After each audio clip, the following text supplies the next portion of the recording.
राजन, सुन लो मेरी बात। या तो अपनी पुत्री का विवाह मुझसे कर दो, वरना तुम्हारी यह पूरी सेना इसी पीड़ा में तड़प तड़प कर मरती रहेगी।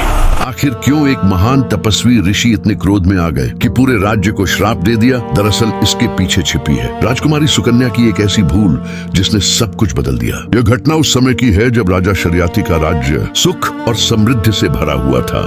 एक दिन राजकुमारी सुकन्या अपनी सहेलियों के साथ जंगल में घूमने गई।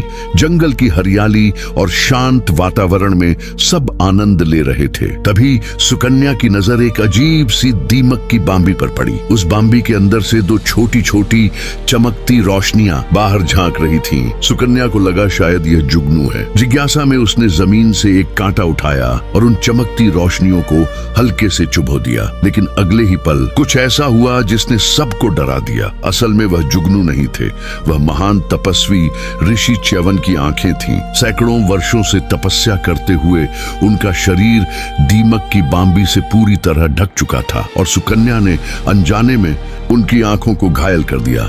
ऋषि के क्रोध से पूरे राज्य में श्राप फैल गया। राजा की पूरी सेना अचानक भयानक पीड़ा से तड़पने लगी। हर तरफ कराहने की आवाजें थीं।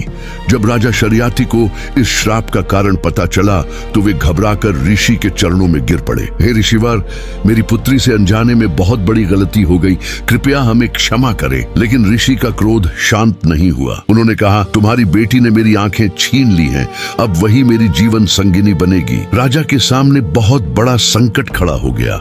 एक तरफ अपनी बेटी का जीवन और दूसरी तरफ पूरे राज्य की रक्षा। तभी राजकुमारी सुकन्या आगे बढ़ी और बोली, पिताजी, अगर मेरे विवाह से पूरा राज्य बच सकता है तो मैं यह निर्णय स्वीकार करती हूँ। और इसी तरह राजकुमारी सुकन्या का विवाह वृद्ध ऋषि च्यवन से हो गया। हालांकि ऋषि बहुत वृद्ध और कमजोर थे, लेकिन सुकन्या ने पूरी निष्ठा से उनकी सेवा की। वह रोज उनकी देखभाल करती, उन्हें भोजन कराती और उनकी सेवा में लगी रहती। एक दिन स्वर्ग के दो देवता अश्विनी कुमार वहां आए। उन्होंने सुकन्या से कहा, इतनी युवा और सुंदर होकर तुम इस वृद्ध के साथ क्यों जीवन बिता रही हो? हमारे साथ चलो, तुम स्वर्ग की रानी बन सकती हो। लेकिन सुकन्या ने दृढ़ स्वर में कहा, मेरे पति जैसे भी हैं, मेरे लिए वही सबसे श्रेष्ठ है। मैं उन्हें कभी नहीं छोड़ सकती। सुकन्या की यह निष्ठा देखकर देवता भी प्रसन्न हो गए। उन्होंने ऋषि च्यवन को एक दिव्य सरोवर में स्नान कराया और जब वह जल से बाहर निकले तो सब हैरान रह गए। 100 साल के वृद्ध ऋषि